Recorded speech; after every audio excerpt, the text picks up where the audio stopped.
Hello dear aspirants, তোমাদের মাথায় এখন একটা প্রশ্ন খুব ঘুরছে যে ওয়েস্ট বেঙ্গল পুলিশের রেজাল্ট কবে আসতে চলেছে, কবে আসতে চলেছে, কবে আসতে চলেছে।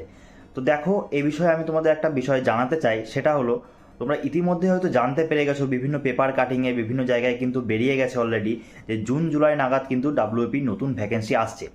অর্থাৎ এইখান থেকে তোমরা যারা যারা অনুমান করছো বা যারা যারা কমেন্ট করছো যে তাহলে কি মে মাসে রেজাল্ট আমরা পেয়ে যাব, মে মাসে কি কাঙ্ক্ষিত সেই রেজাল্টের অপেক্ষার অবসান ঘটবে, তো এ বিষয়ে আমার যেটা মতামত আমি সেটা তোমাদের অবশ্যই জানাতে চাইব। সেটা হলো, হ্যাঁ, মে মাসে কিন্তু রেজাল্ট পেয়ে যাওয়ার তোমাদের প্রবল সম্ভাবনা আছে।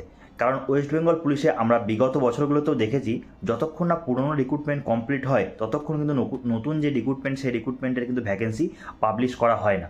কাজেই আমরা কিন্তু এটা ভেবে নিতেই পারি যে মে মাসে কিন্তু তোমাদের এই রিক্রুটমেন্টটাকে, অনগোয়িং রিক্রুটমেন্টটাকে কমপ্লিট করানোর পরে জুন জুলাইয়ে কিন্তু নতুন ভ্যাকেন্সি পাবলিশ করা হবে।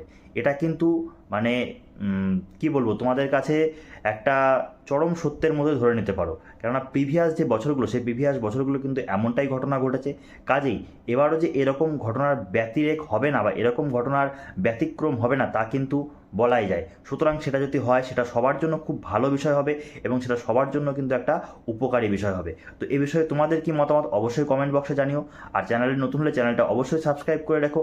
আপকামিং ভিডিওতে ওয়েস্ট বেঙ্গল পুলিশে কেমন কি ডিউটি হয় এবং জব প্রোফাইল কেমন, ওয়েস্ট বেঙ্গল পুলিশ বেটার নাকি কলকাতা পুলিশ বেটার, সে বিষয়ে কিন্তু আমরা ভিডিও নিয়ে আসার চেষ্টা করব। ততক্ষণ ভালো থাকবে, সুস্থ থাকবে, আর জমি প্রিপারেশন করতে থাকো যাতে খুব তাড়াতাড়ি তোমরা একটি সরকারি জব ক্র্যাক করতে পারো। Thank you.